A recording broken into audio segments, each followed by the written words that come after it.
We offer our most loving pranams at the lotus feet of our most beloved Bhagwan. Welcome, dear listeners and viewers, to yet another Satsang here. It is that time of the year when a very important festival is being observed in Prasanthi Nilayam. And as always, Bishu and myself are here to join you in a Satsang. We are always in Satsang by Swami's grace. He is allowing us to think of him constantly, engage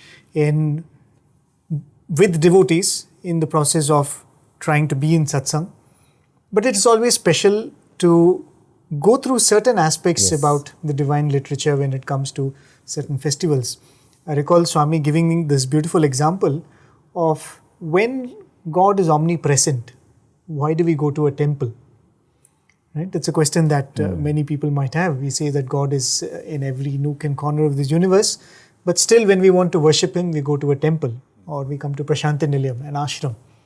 Swami gives this example that the blood in the cow is what becomes the milk.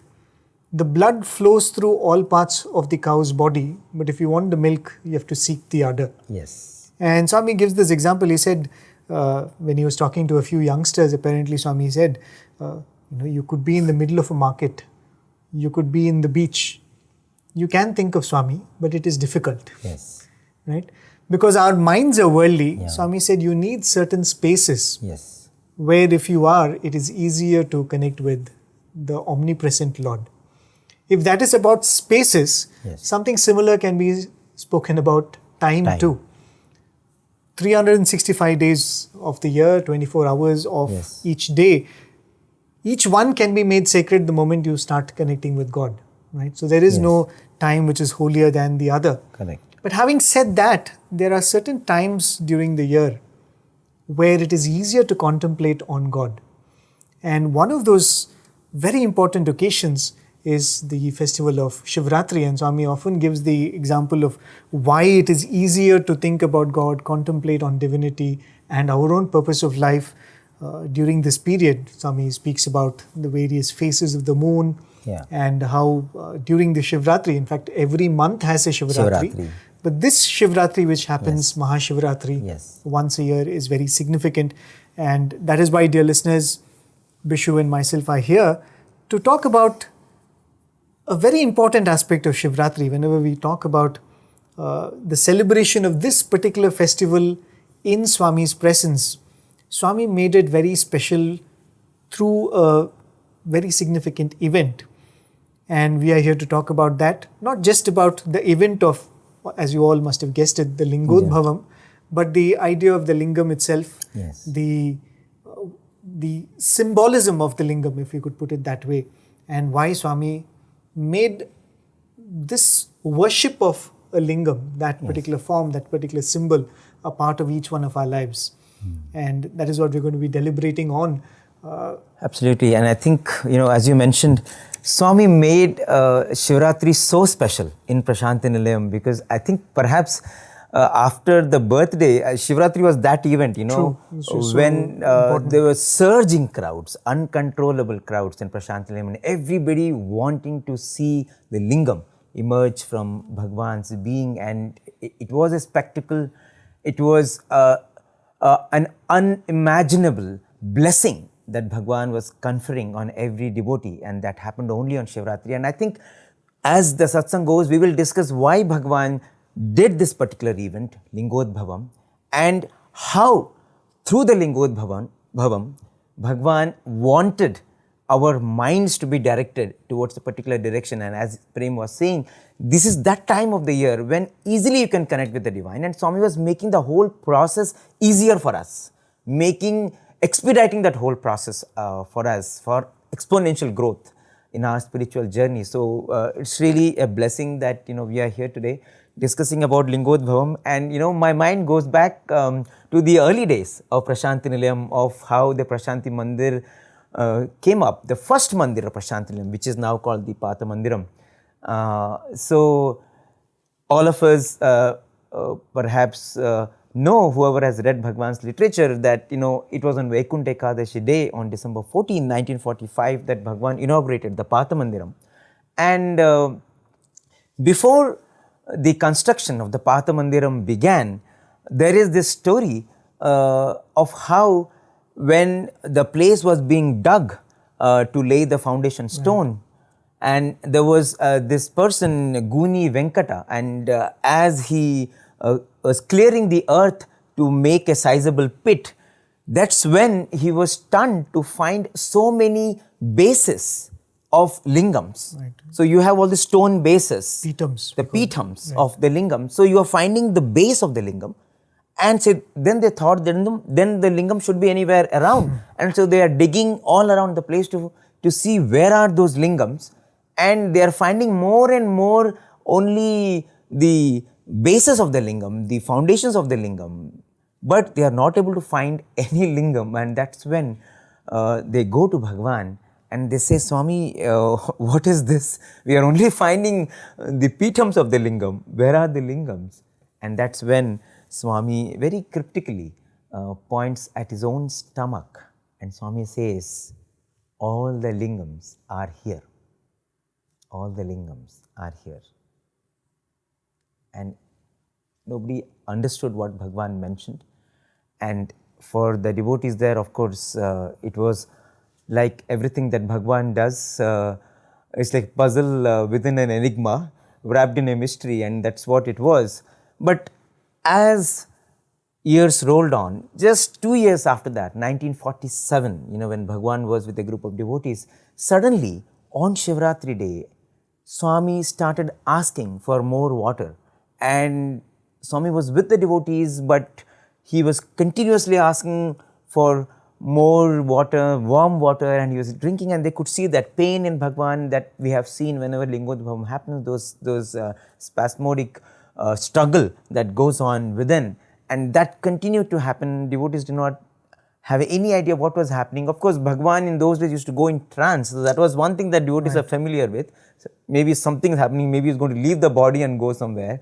But that was not what happened. And suddenly, even as this whole process was going on, a lingam emerged out of a sudden, from Bhagwan's being. And that was the first time in 1947, just to a group of a dozen devotees, Bhagwan manifested the lingam, and Bhagwan was wearing a white robe, and it was for the first time that the world came to know about the Lingodbhavam phenomena, which we have only heard about it in scriptures. Now Sai Shiva, who was manifested in the Kali Yuga, recreated that act of divine creation.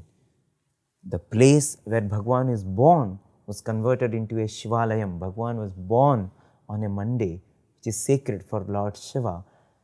Bhagwan himself announced that he is Shiva Shakti Swarupa. Right. And here in 1947, that act, which is so much a part of the glory of Shiva, happened.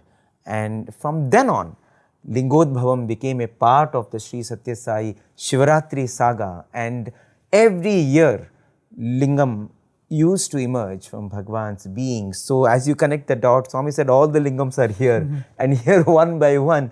And every year the lingam that emerged from Bhagwan's body was different. It was different in size, different in composition, it was different in color. Sometimes it was gold, sometimes it was silver. In Satyam Shamsun, there are many accounts, Spatika, gold, silver, marble. Absolutely. And of course, different names. Swami says Vishwalinga, Jyotirlinga, Netralinga, Brahmandalinga. Right. Yes, absolutely. And sometimes the numbers vary too. Numbers, yeah. Sometimes it was not always just one lingam. Right. Sometimes it was 3 lingams that emerged in One succession. after the other.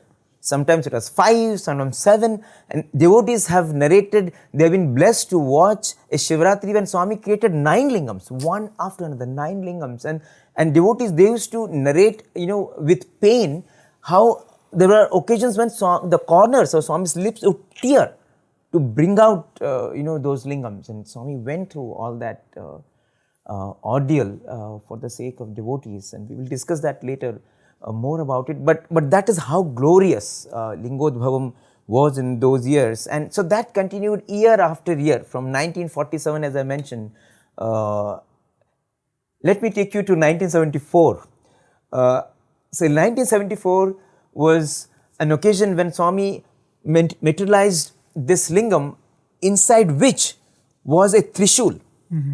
And Swami said that you will find the color of the trishul change every 10 minutes. So it was a very, very special lingam, and Swami said the trishul represents past, present, future. It represents the three dimensions, the dimension of earth and sky, the dimension of netherlands, the dimension of space. So Swami, every time he created a lingam, he would explain the significance, and we saw every Shivaratri Swami would give 2 discourses. So from 1947 to 1974, we have published accounts, in public, Swami manifested lingams. And in fact, on that occasion, 1974, Swami very clearly says, out of billions of people on earth, you should count yourself to be really, really, really fortunate to be able to witness the splendor of the lingam as it emerges. And Swami said, no greater fortune can befall a man than to be able to see this divine spectacle. And having watched this spectacle, having been part of this unique confluence of Creator creating this beautiful enigma of creation, live up to the blessing that you have been conferred with. Bhagwan makes that statement in 1974. So every year, Lingodbhavam has been such an indelible part of Shivaratri since 1947, and it continued till the mid-70s. After that, there was a lull. Right. And Swami made it very clear. One pattern you can see in Swami's life, whatever decisions were made, it will always be connected to the welfare of the devotees. The frenzy around this festival, and you could imagine why that frenzy was there given what Swami had said. The remarkable blessing of being able to witness that. The crowds started swelling. It caused a lot of inconvenience, and that is when Swami said, I'm going to stop the public manifestation of... Prasanthi was not as big as absolutely, what it is absolutely. now. I mean, Prasanthi, the ashram probably cannot accommodate these and the stampedes that would have happened. And that is why Swami said the public Lingodbhavam manifestation is going to stop henceforth. But it did not really stop, because Swami would often say that the Lingodbhavam continued to happen, where Swami would go back after attending the Shivaratri, Akhanda Bhajan.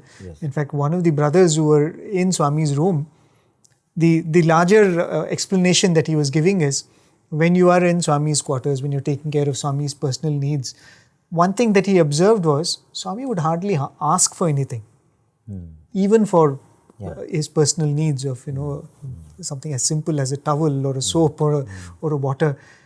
If you're around Swami, you have to be alert and sensitive to what Swami needs, and you'll have to take care of Swami. And one of the observations that he made during this period when we say that Swami was not actually doing Lingodbhavam was, the closer the days were going towards Shivaratri, Swami would start consuming a lot of water.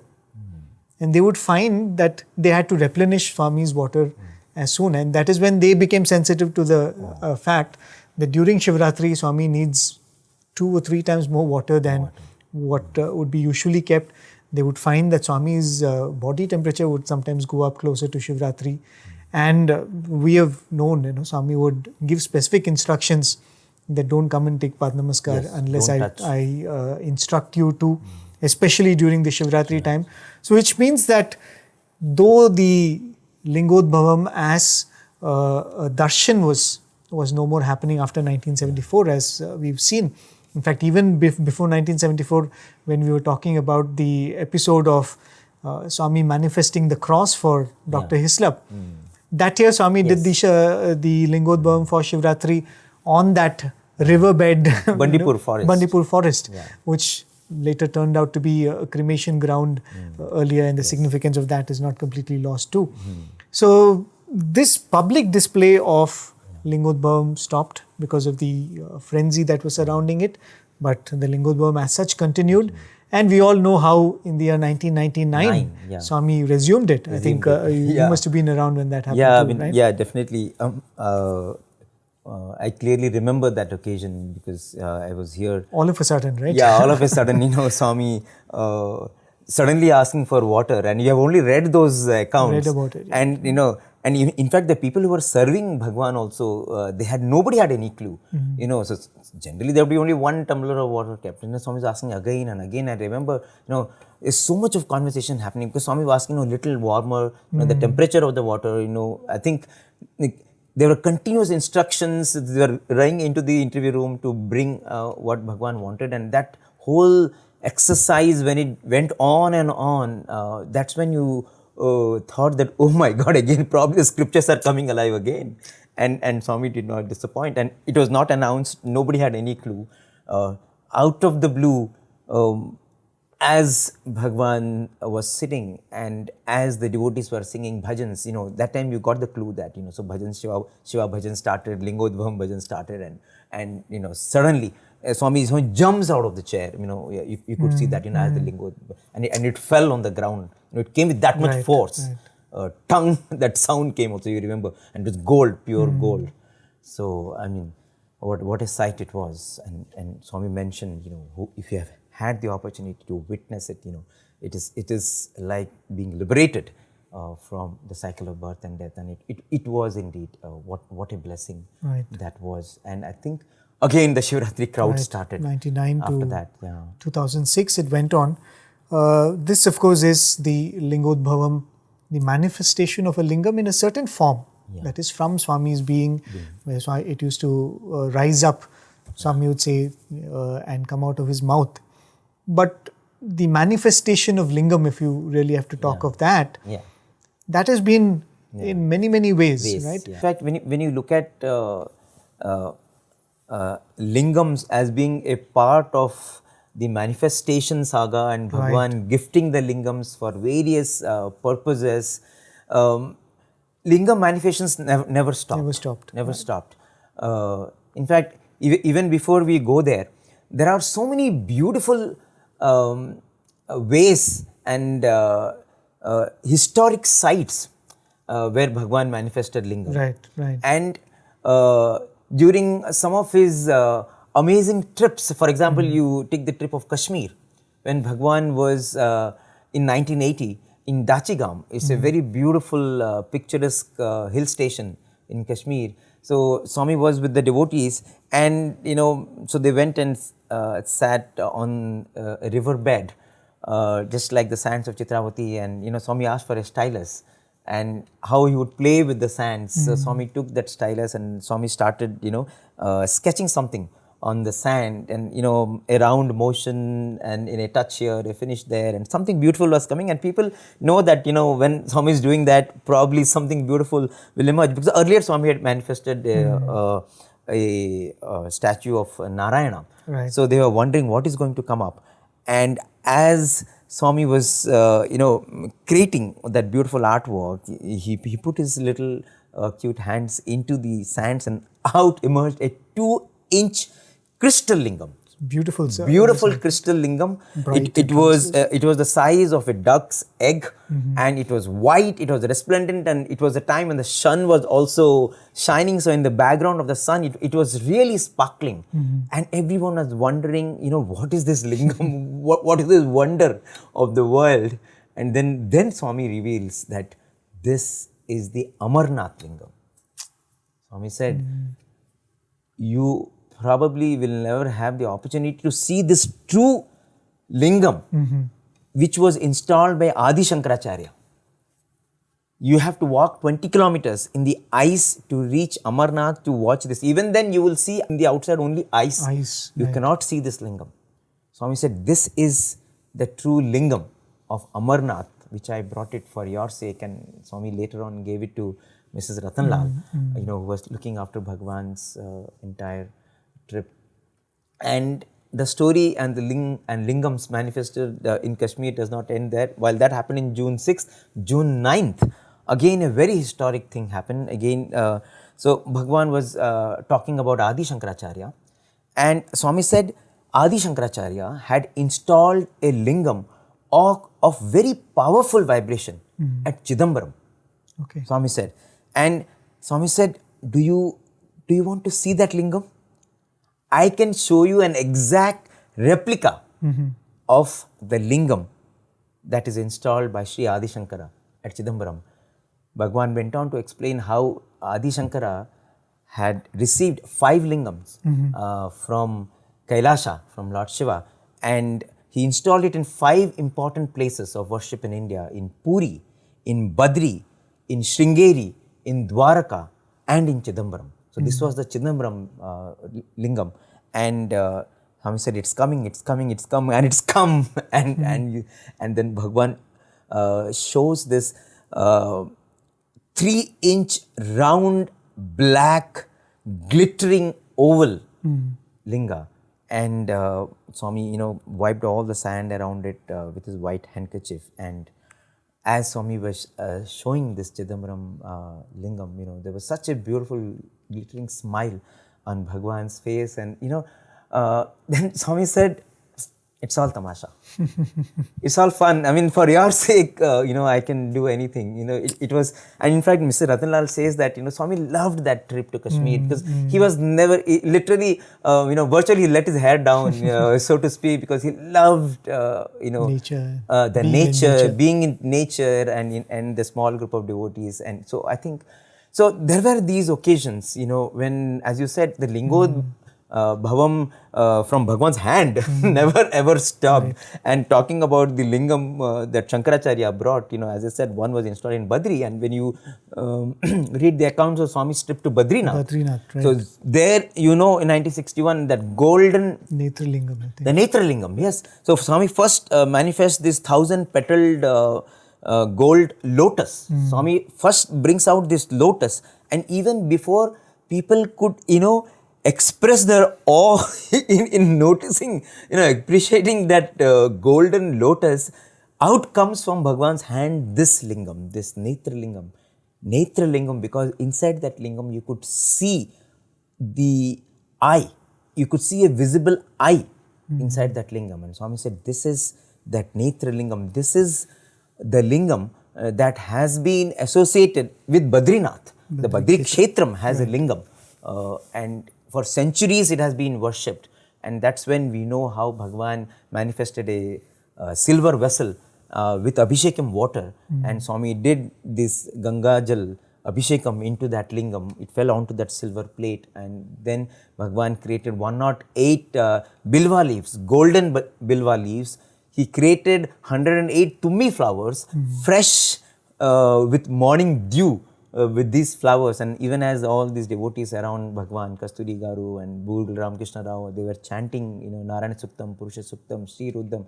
Bhagwan himself did the Abhishekam, and that Tirtham, that Abhishekam Ganga, Swami again personally distributed to every devotee present. So lingams, Bhagwan being the principle of Shiva, lingams kept emerging from Bhagwan's hands, Bhagwan's being, all through. Sometimes it was visible to us, sometimes it was not visible to us, sometimes we knew about it, sometimes we didn't know about it, sometimes it was in public, sometimes it was in private.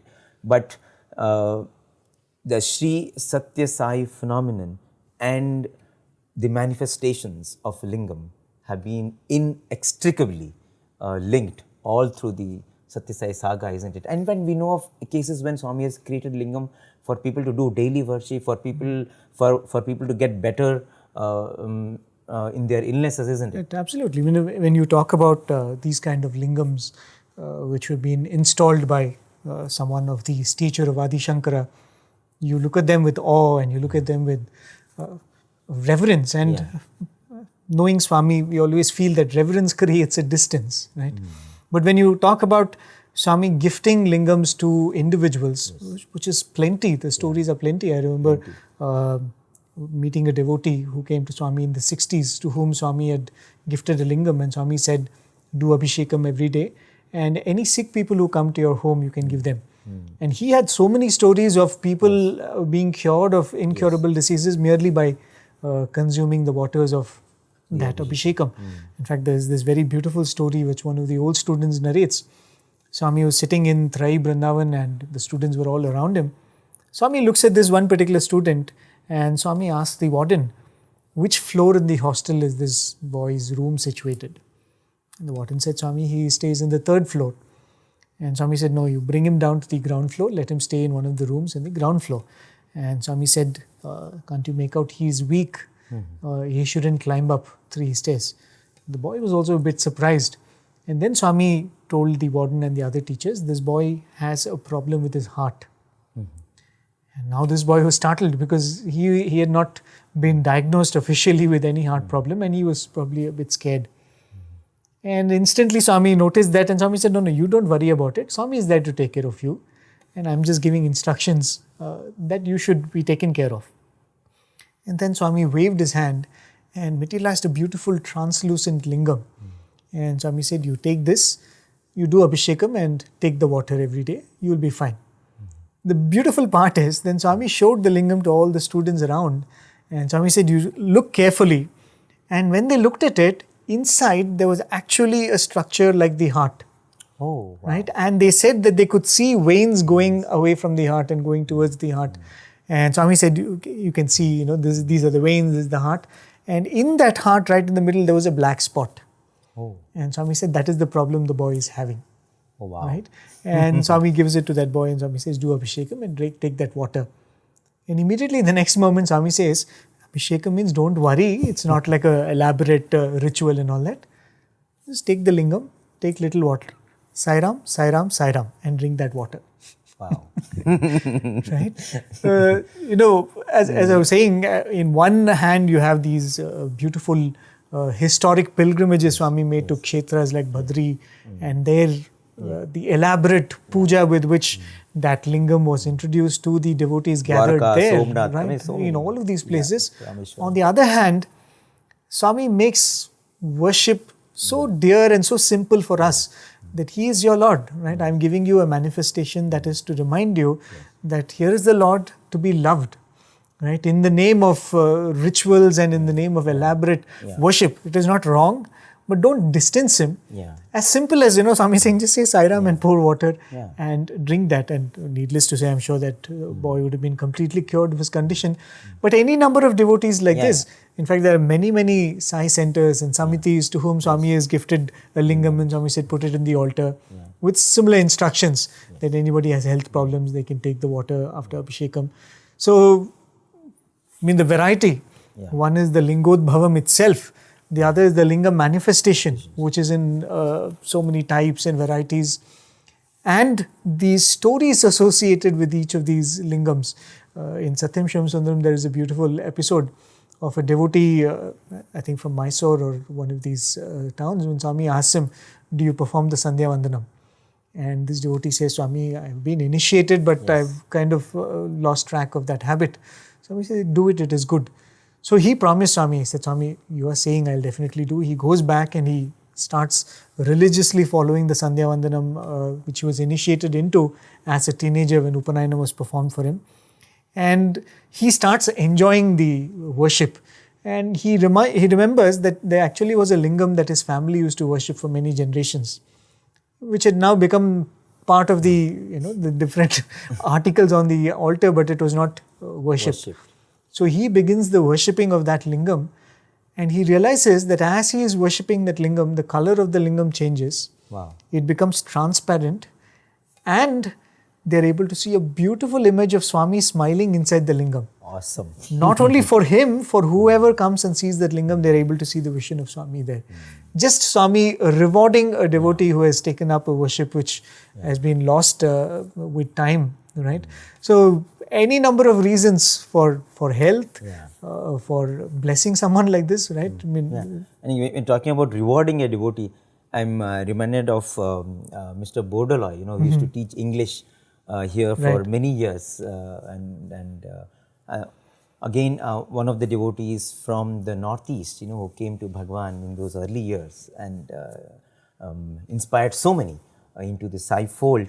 So in 1976, Bhagwan gave Bordaloy sir's mother a lingam. It was a Atma lingam, and Swami said, I'm giving you this lingam because तुम्हारा भक्ति बड़ा है, तुमको ये बड़ा lingam देना है. Your devotion is very big.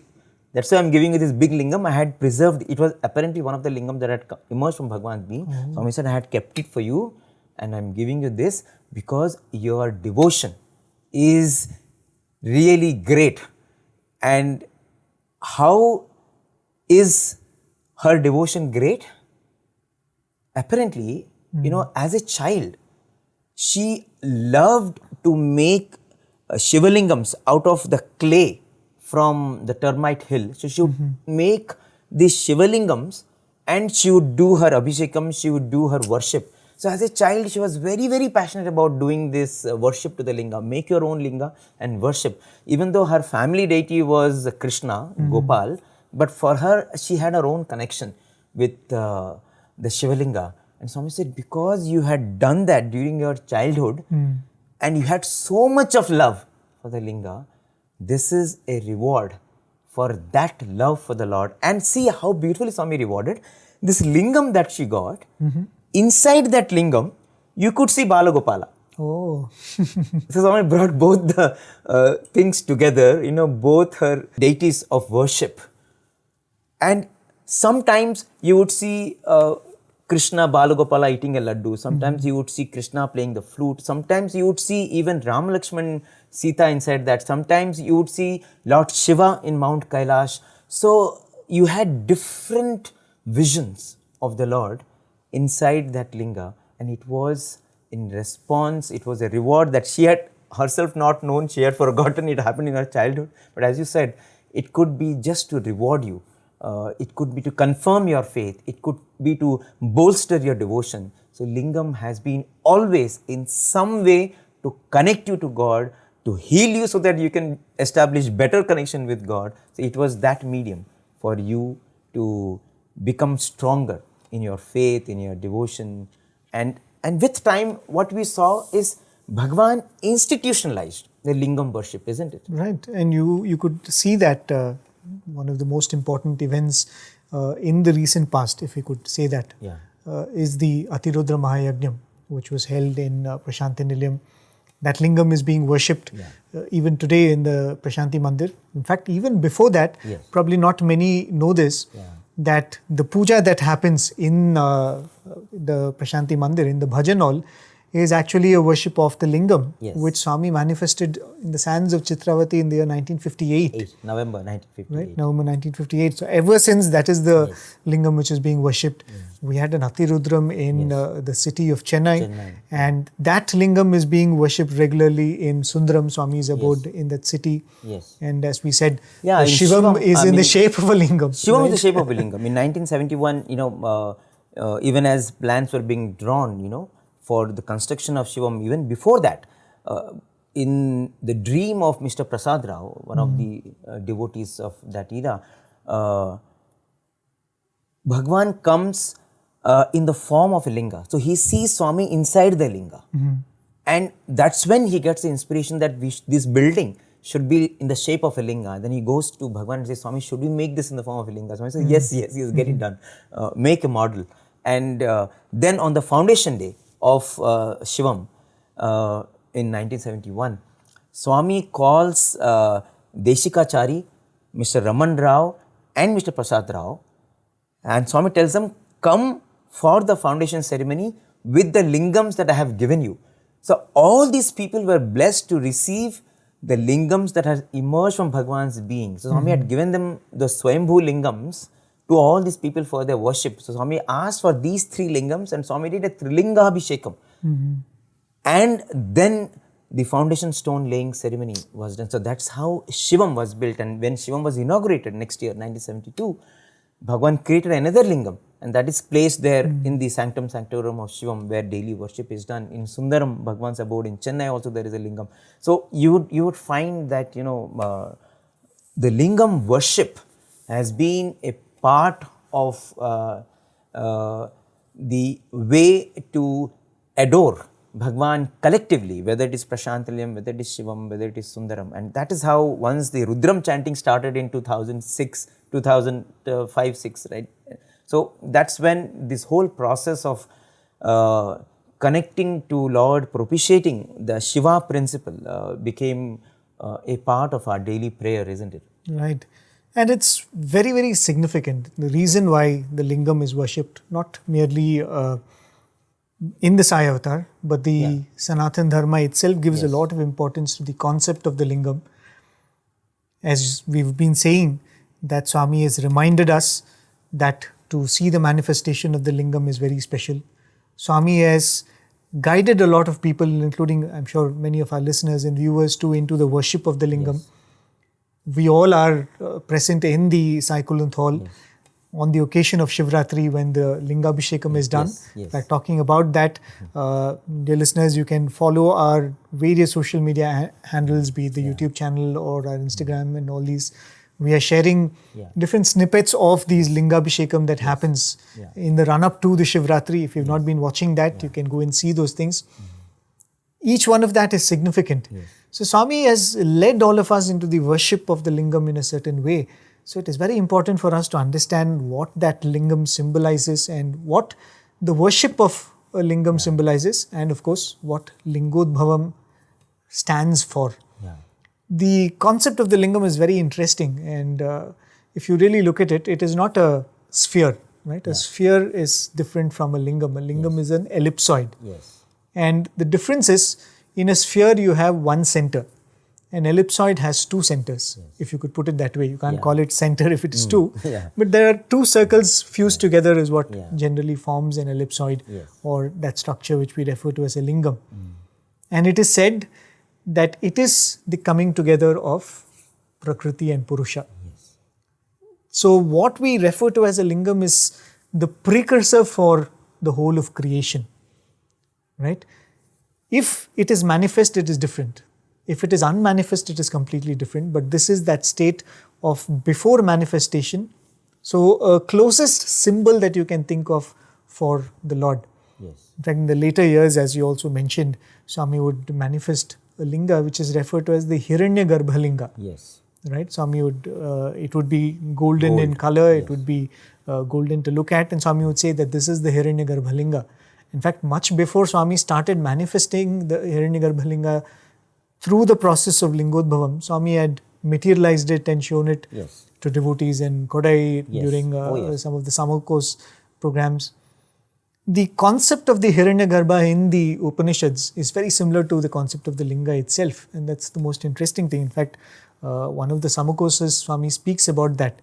Swami says in the Taittiriya Upanishad, it is mentioned that the transcendental Brahman manifests in our worldly life, in our everyday experience, in three forms. Right? One is, Swami says, whatever you're able to see around you.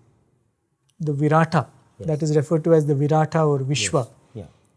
Animate, inanimate, humans, animals, the hills, mountains, everything is divine. Right? That's why the Swami would make that statement, Sarvam Kaluvidam Brahma. Whatever you see, you turn around and you see is God.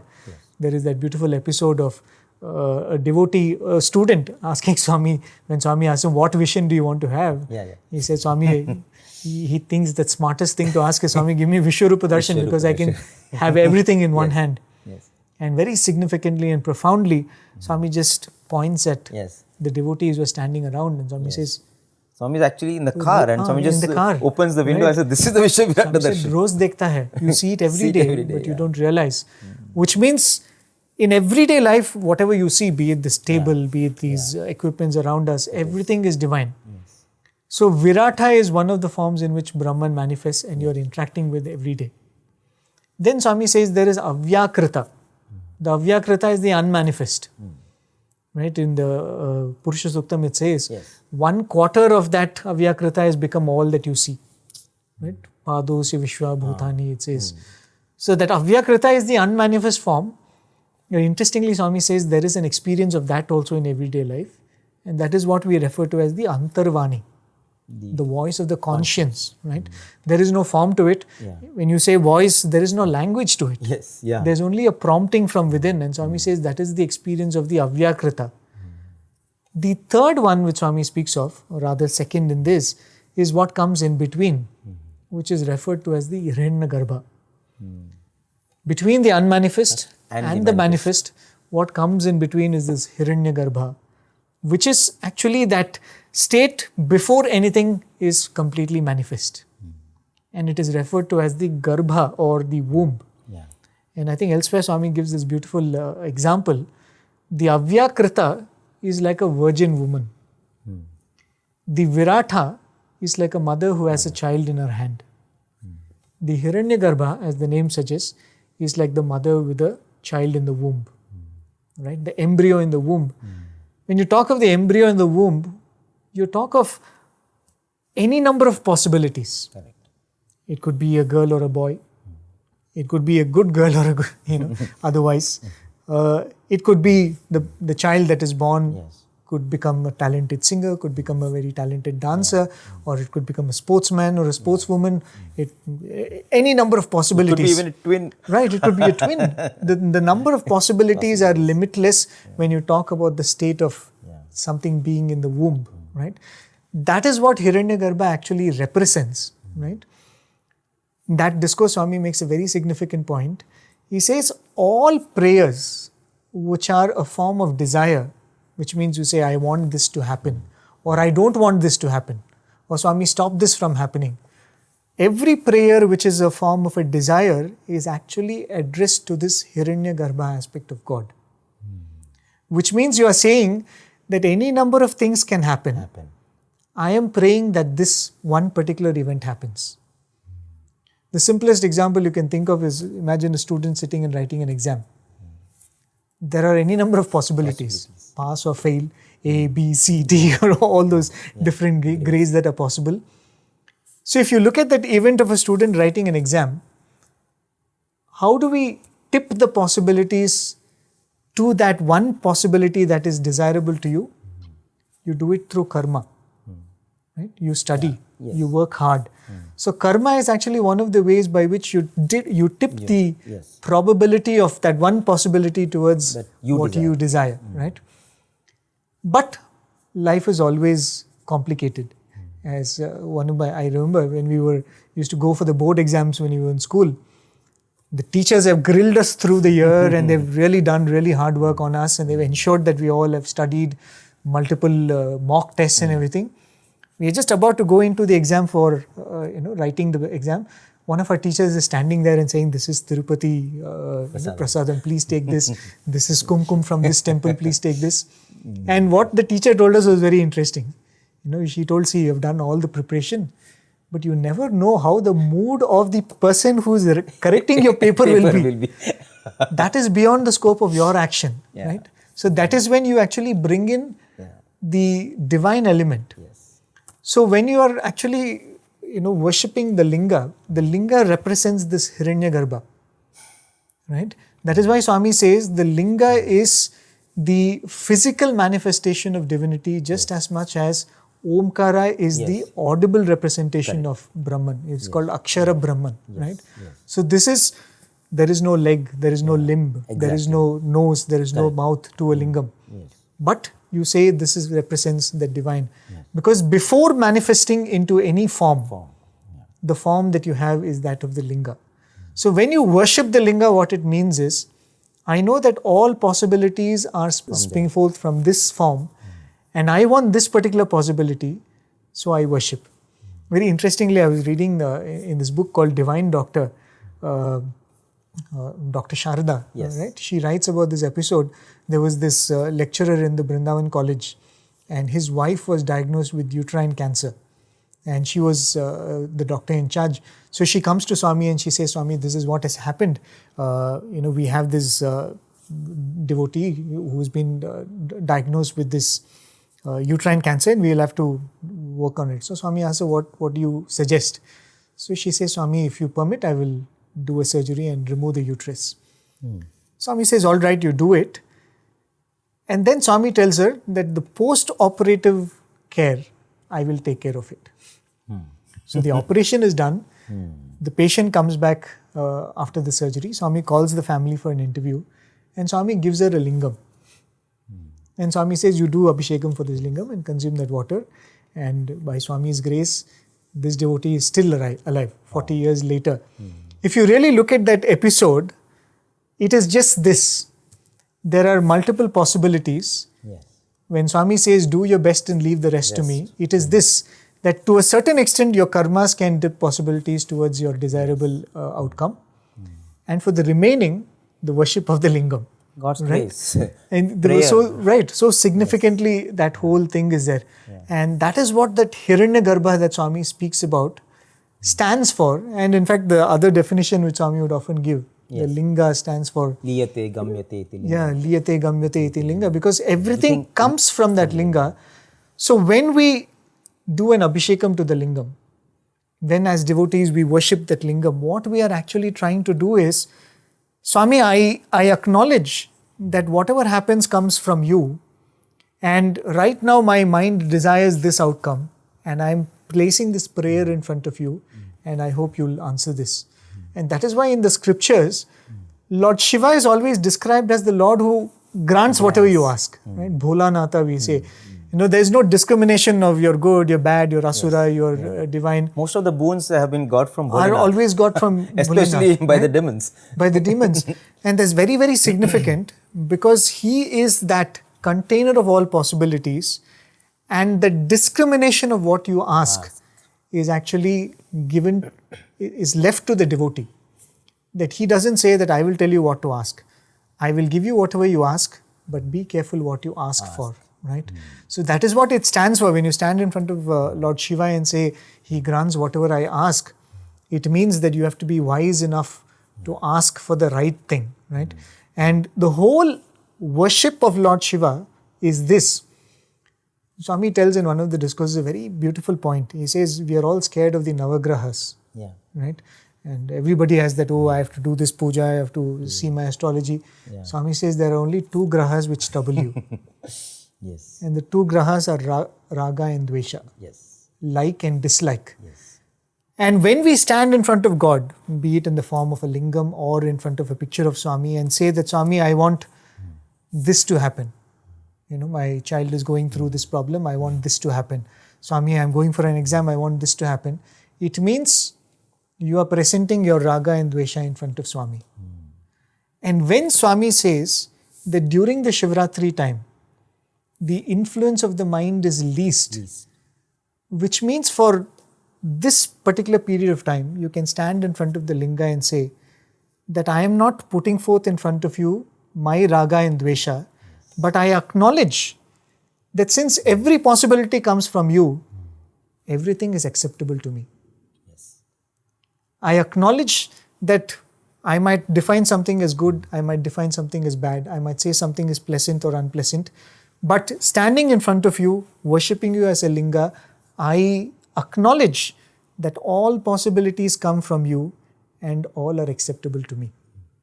And when you do that worship, it's actually, as Swami says, that all manifestations come from the linga, but at the same time, all manifestations also merge in the linga, which means, instead of looking at the Hiranyagarbha and saying, I want something in the Virata, you have the option of looking at the Hiranyagarbha and saying, I want to move towards the Avyakrita, towards that absolute Brahman. So Lord Shiva is one who can give you anything that you ask for. If you ask for something in the Virata, he will give you. But if you say, I want that absolute, he is ready to give that also. And that is why Lord Shiva is Bholanatha, but also Yogeshwara. He represents that absolute detachment also. While there is this concept in the Upanishads, what you explained, to keep it very simple for us, whether we understand this concept of Avyakta, Virata and Hiranyagarbha, Swami, to ensure that we don't miss this opportunity and we make the most of this sacred night, he simply said, keep your mind fixed on the Lord. Right. Don't keep, this is the time you do Akhanda Bhajans. This is the time, don't think about anything else. Don't spend the Shivaratri night, by being awake, engaging in any other task. Right. There is no use of being awake and, getting some other things done for your worldly life. That is not how you should spend the Shivaratri. Ensure that all your priorities, all your energies are focused in the right direction, because Bholenath, he is willing to give you whatever you want. So be careful about what you want. Go beyond want Right. so that you become one. With that Absolutely. I bliss. think that is the opportunity which is there. As Swami would say, as we were talking about the role of karma in getting what you want, Swami tells in a discourse, do you realize that whatever you come to me for, you can actually get it by your own karma? Yes. Why not ask from me that which is beyond your karma? Yes. Right? And that is the shift which happens. See, when we are worshipping the Lord and when we say, I do my best and I'm leaving the rest to you, we are saying that I've put in my karma, I've also put in my worship, and I'm hoping the result will come. But when you are worshipping the linga for the ultimate, karma itself becomes upasana. The actions that you do in your everyday life now become a part of the worship that you offer. Absolutely. I have been put in a place, I'm going to do this work. This becomes my abhishekam. Right? This, as I think there's a very beautiful shloka, I'm not good at quoting that, where he says, where Swami also would quote that every day I'm walking around, I take it as pradakshina to you.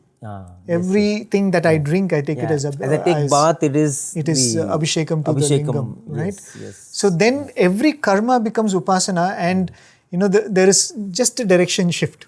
From worshipping the Hiranyagarbha to get the Virata, you're worshipping the Hiranyagarbha to understand that supreme principle which is beyond the mind otherwise. Right? So the whole idea is, through these desires that we have, Swami is actually turning us towards that desireless state. In fact, I think that is the reason Swami mentioned why Lingodbhavam happens. Why is he doing the Lingodbhavam? As he said, Lingam is that representation of that unmanifest principle.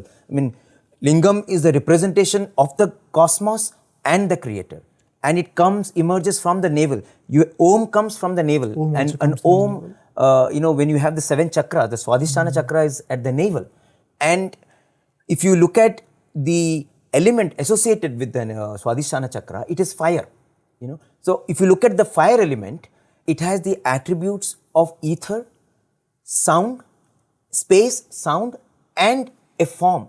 Until fire, before fire, you have space, which does not have a form. You have ether, which does not again have a form.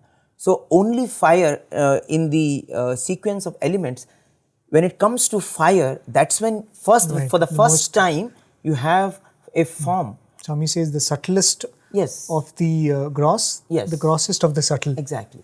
So when our elements acquire the attribute of form, that is where fire is placed, and our navel represents the fire principle. And as we were discussing, it is from the navel that the lingam emerges. It is from the navel that Om emerges. And in fact, we are talking about the mother's womb. The mother's womb, sage Yagyavalkya says, is the Agni Kunda. It is that source of warmth and life.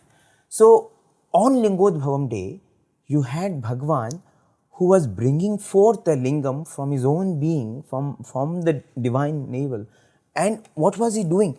He was, so to speak, melting all the gold. Swami says that you are Bangaru. There is as much gold in me as it is there in everyone. In everyone's body, our bodies consist of all those precious metals. But it was the purity of Bhagwan's being that he was able to melt all that gold and bring it forth in a crystallized form. Professor Venkatraman used to say that to melt gold, it will need 600 degrees or more. I mean, very difficult to melt gold. And that's the reason why probably Swami is continuously asking for water, So Bhagwan did this act. Swami says, I did it to let you know of the immensity of the blessing you have been conferred with. It's not every time that the divine is there in your midst. You miss the moment. You're not understanding the profundity of what you're getting. Why are you have got diamond on your palm. You're treating it like just simple sand particle. Don't do it.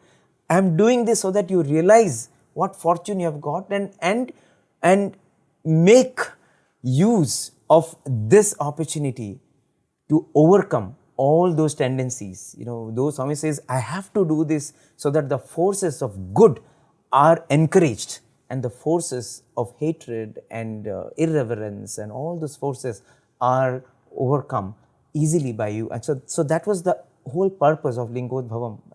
One thing that Bhagwan has mentioned, and when I look at the whole spectacle of Lingodbhavam and imagine those scenes of Bhagwan creating the lingam, it's always while you are happy that you are witnessing such a divine event, but there's so much pain because Swami's body was going through so much pain, and you say, Swami, it's okay, don't do it, Swami, because we can't see you go through so much of convulsions, and it is million times what a mother goes through.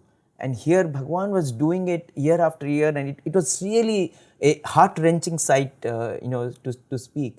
And to me, it felt like, here was the Lord sort of crucifying himself. It was like Jesus crucifying himself to save the world. Here was the Lord, undergoing so much pain to purify us, to elevate our beings.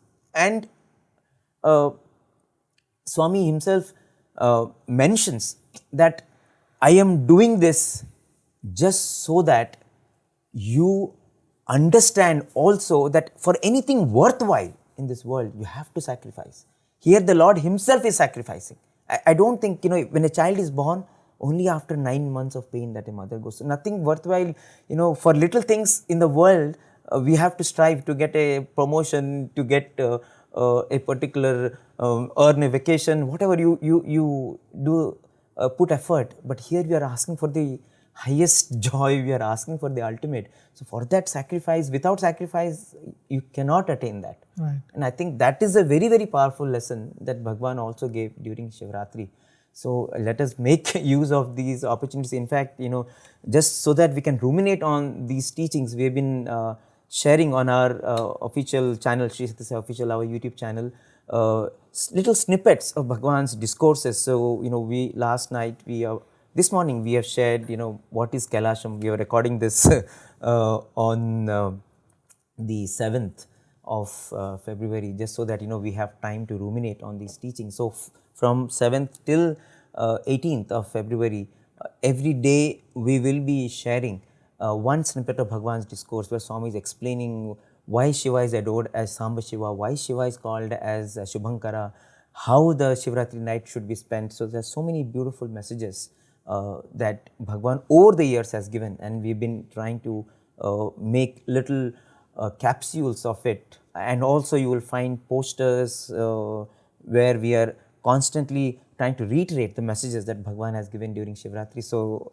we have 11 days more, even as we speak, and this will probably be shared with you on a Thursday. But let us make use of this time, and let us ensure that this Shivaratri elevates us. Your final words, Prem. Finally, talking about the importance of Shivaratri, and we started off by saying how that period of Shivaratri, especially Maha Shivaratri, Shivaratri happens every month, as Swami would remind us in his discourses. But this period of Shivaratri, there's another discourse which Swami was giving to the students where he said that, whom we refer to as sages were actually scientists. And scientists in the sense that they had a very scientific approach to their study of what was around. And invariably their important material of study was themselves. That through the year they kept observing themselves, and they found different times of the year when the mind is very clear. That's how one of the Uttarayanam being important is one of the reasons. And they found that like these periods in a month and specific periods in a year, where the mind is so much more calm and still, and it is very easy to shift its focus on something. When Swami would make the statement that the moment the lingam emerges from the mouth, to see that is very, very special. And whoever has seen that does not have a rebirth. This, I think, a blessing only Swami can confer, and no one can challenge it. But when you look at it philosophically, what Swami was saying is, Swami would make the statement, when I say see, it is not merely seeing through these eyes, it is seeing through the jnana chakshu, or the comprehension through the mind's intelligence, or the eye of wisdom. So if you really look at it, Swami is saying to acknowledge that this idea of a lingam, this idea of a Hiranyagarbha, which is a collection of the various potential possibilities, emerges from me. It means standing in front of the lingam, and as we are going to perform the Lingabhishekam in our own homes, or going to witness the Lingabhishekam, it is standing in front of Swami and saying, Swami, I acknowledge that whatever can happen in my life, it only comes from you. Whatever event is going to take place is only coming from you, and I acknowledge that. To acknowledge that, I think, is that seeing through your eye of wisdom the fact that the lingam is emerging from Swami. And going back to the idea that during certain times of the year this is easy, and the fact that Swami said, I'm doing this so that you're aware in whose presence you are, or whose presence is made available to you in your life. I mean, when we look of the journey of the soul, it must have lasted so many thousands of births. Just like how we have so many thousands of days within a lifetime, this soul must have gone through so many thousands of lifetimes, right? If you look at it that way, for us, this one birth is that Shivaratri night. Yes, true. Right? When we've been made aware whose presence we are sitting in front of. If we can turn our mind towards that Lord's feet in this lifetime, instead of standing before Him and saying, Swami, give me this, give me that. I don't think as devotees, any of us has the authority to tell another person, don't ask this from Swami. But I think the wisdom suggests that when He is here to give that ultimate, it really makes no sense to stand in front of Him and say, Swami, please give me this little, this much. Because if you get that, everything else is got. Right? What you mentioned is so powerful, because just like Shivaratri is that auspicious time, in our series of births, this birth is very auspicious because we have known Swami, we have experienced His love, some of us have seen Lingodbhavam, others we have seen videos of it at least now, we are reading about it and we are experiencing Bhagwan in our lives. And I think that is, this is the Shivaratri birth for us. And let us ensure, as Swami said, live up to the blessing that has been conferred on you, and ensure that it becomes, just like the Akhanda Bhajan at Shivaratri, a ceaseless saga of contemplating and relishing the glory of His name, His form, His bliss, so that you don't exist anymore, and what exists is only Shivoham. Thank you so much.